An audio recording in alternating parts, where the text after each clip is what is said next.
first of all, I pay my respect and honor to the revolutionary academic radical scholar who have revolutionized many of us, particularly those who were in the formative stage of their academic construction and the formulation of their academic engagement since late 80s and 90s, which is very, very unique, and also it is a radical.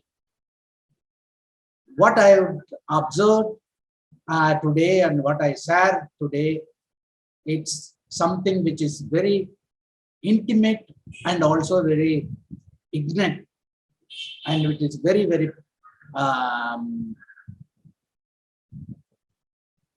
intense engagement in the Brahmanically dominated academic world, which is very difficult to challenge in the Brahmanically academic world, where we study, where we work, and where we interact in everyday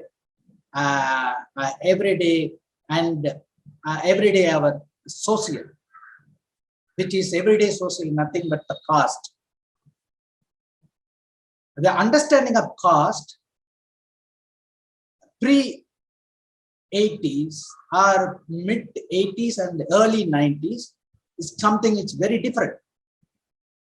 And even in the academic world, in the academic dominated, Brahmanically dominated academic world, hardly engage a caste in a very fair and free and also in a genuinely an objective manner.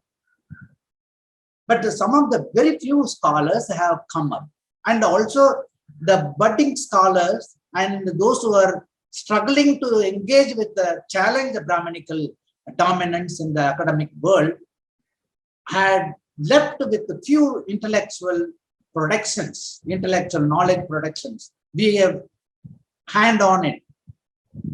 That is where the two important personalities I consider, one is the Elena Gillett, who had, though there are several Jain in terms of engaging in the Brahmanical and challenging the Brahmanical academy, but these two personalities have influenced, impacted enormously and immensely impacted the very many scholars, those who are stand for emancipatory, democratic emancipatory transformation in the country. I had a very, very fortunate to engage some extent closely and not very longer, but at least 4 or 5 times I closely interact with both Elena Gillett, Professor Elena Gillett and Gail Omvedt. And both have provided the weapon, academic weapon, the weapon which we have get into. Though Ambedkar has provided us, which is available, but they have synthesized, they have synthesized in a simplified and also their language which the Brahmanical academy understand, the methodology which Brahmanical academia is understand. That is why this Gail stands as significant. Gail contribution stands as significant. See, as academics, as an activist, and also she has influenced extensively on literary personalities, because those who come out in the in Marathi Dalit movement and the Dalit literary, and their theoretical underground, theoretical understanding, theoretical foregrounding, and she has synthesized and synchronized Ambedkar and Ambedkar ideological, theoretical underpinning, as well as the ground reality, grassroots ground reality of the experience. She is not armchair academics. She never armchair academics. And she is a very, very particular about taking a very minute detail across India, not only Maharashtra, but also across the India, where her book, because it is a writing and writing a one thesis, one aspect, writing a big thesis is a very easy. You can go on, build up, and you can make so many arguments in and out. But providing many shades of revolutionary, radical, democratic, protest, democratic struggle, bring in the capsule form in the Dalit vision. Those who read the Dalit vision, because that was in 1994, it came as a tract in the Oren Longman, which provides a very comprehensive understanding of Tandai Periyar, E.V. Ramaswamy's radical self-respect movement, and in Kerala, Narayana Guru, in Andhra, and the Basavappa movement in Andhra, and across the country, and Ramabai, and so on and so forth, in a capsule comprehensive form, which require a very serious understanding in history of India across.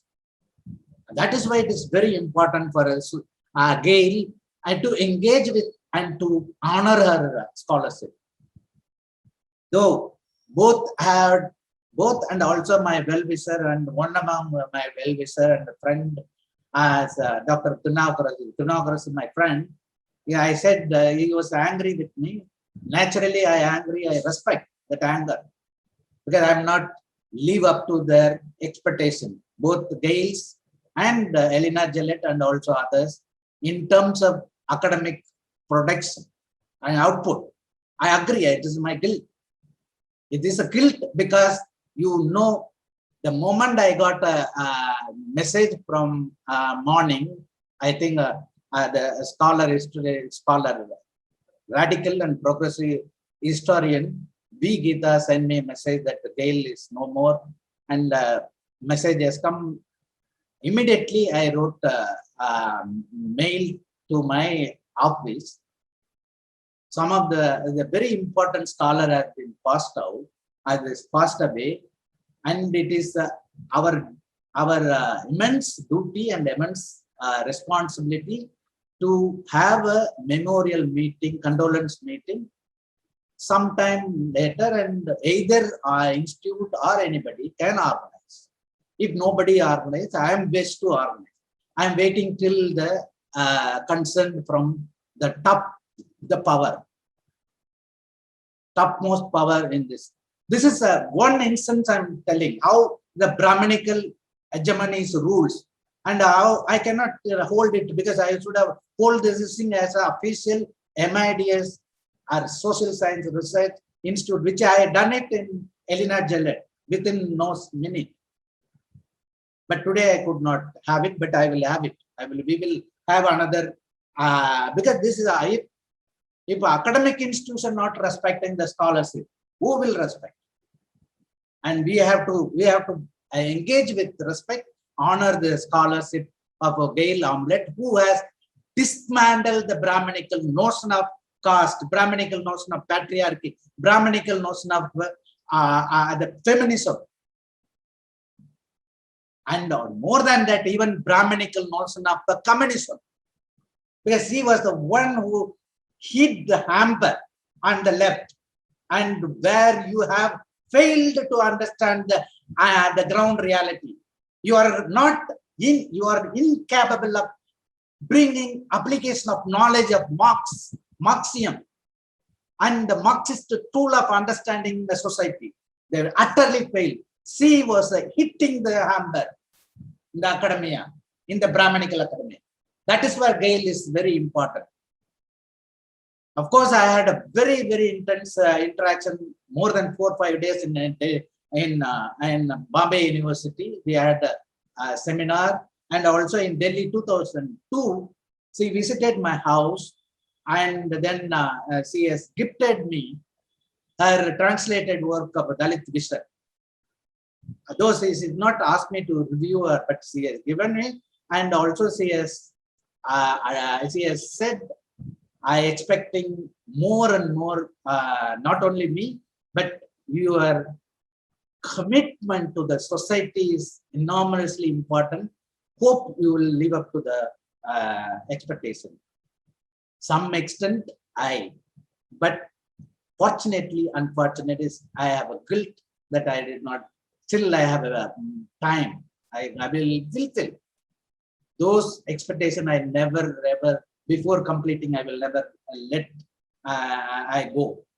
So I have done some of our expectation, but what she has told me, and I have reviewed it in Economic and Political Weekly. After reading, she sent a personal mail, and also when met personally in Bombay, she was very photographical. Remember of recalling that the review, and also very affectionate. And more than that, what her work is very important, and we have to take in terms of the radical language, and that is the land question. Land question and the Dalit struggle was taken up very seriously when Gail was addressing caste and land question very emphatically. And since their influence is much, much higher, and the growing with untouchable, with Vasant Mohan's autobiography, she was translated from Marathi to English, which published in Vistar, later other publication, and where you can see the translation. One cannot simply say that it is a translated work. It is a purely direct English version. And she has captured everything as Vasant Mohan's life, and because that is a powerful work. Similarly, as I mentioned, Gail has in an entire gamut of their engagement is what is the interface and dynamics of state, society, politics, and also market. How the state, society, and politics interface, and how the state and politics interface as a dynamic. It's changing. The state was not the state of 1980s or 1990s. 1990s as a landmark, many landmark in the Indian history, Indian political history or economic history. What are those landmarks? I have been repeating these landmarks.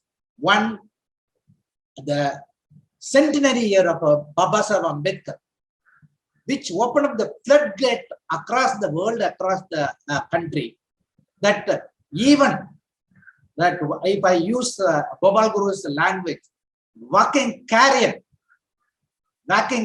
become a walking stone. That is the landmark of Babasaheb Ambedkar centenary, which gave, and for which Gail Omvedt and Lenina Gillett and many other scholars, they have given enough weaponry as the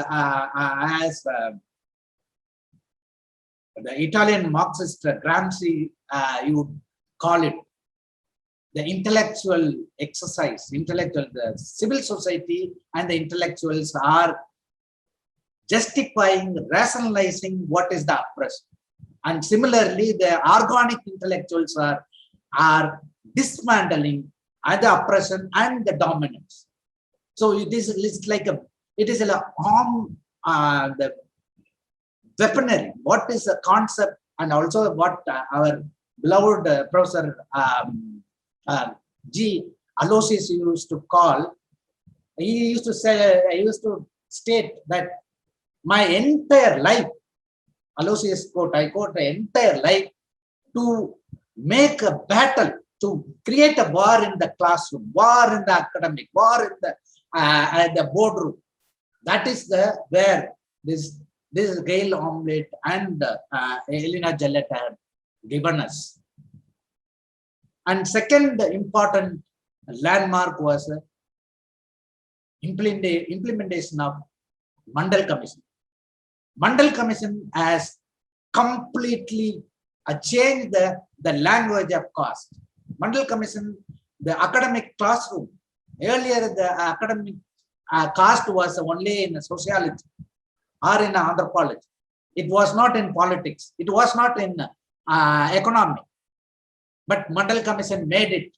It entered into the discipline of economics, discipline of politics, discipline of history. That is all made possible because of this. And that is in order that the academia want to prescribe the quote unquote of academic standard textbook, academic standard writing. And Gail's, they cannot simply reject. They cannot simply negate. And where the Gail stands. That is where we have gained the knowledge. We have gained, acquire a weaponry to engage this Brahminical dominance, all the academic institutions. That is why Gail is very, very important and pertinent.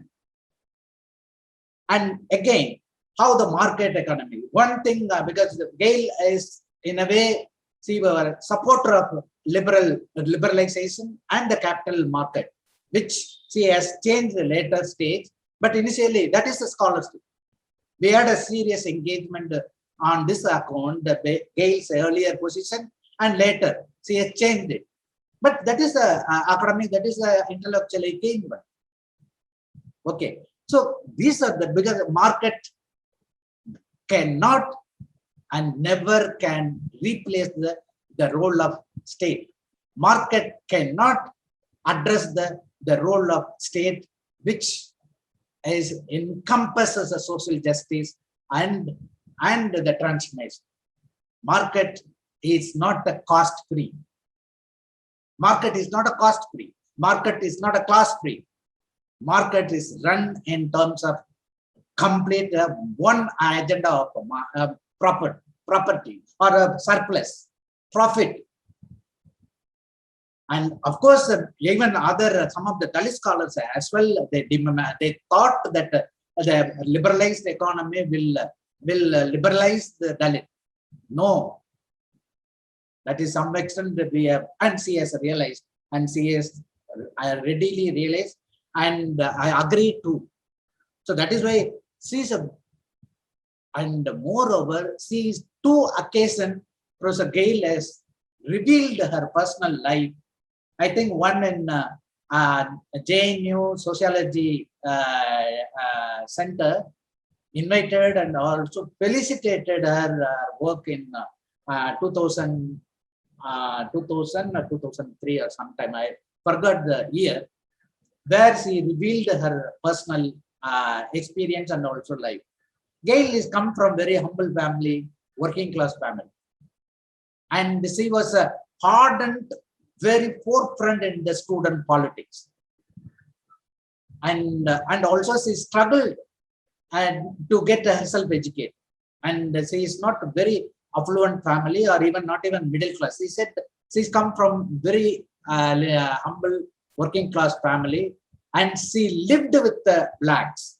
She struggled with the blacks. She fight for the black rights, and she fight for women's rights, and she fight for students' rights. That is why she was emphatically remember the activities of the UDS, of United Dalit Student Forum in JNU. That is why we came to more close, and she was also impressed about the activities of UDSF, and she registered. So she has revealed some of her personal life in JNU and also in Bombay University. One of the seminar we had, a 3-day seminar, and where she also honored, and also indeed this is the honor of Gail Omvedt, the Ambedkar and Pule chair has organized this seminar. So this is a fortunate that we had privilege of more than her academic and activist and all this thing. Oh, my goodness, what a human being! If you formally, informally interact with the Gail and the evening, oh my God, I interacted with both Patnagar and Gail, and all golden days. It's remember, it's always in my mind. a rock solid memory in my life. I cannot forget. Only think I will overcome the guilt, and also in order to pay a proper homage to Gail in a way that I have to live, I have to fulfill her expectation some more and soon and sometime. With these few words, I close my this thing, because we can go on speaking because it's a ocean. It is a ocean. But I stop here. Once again, Jai Bhim. Thank you.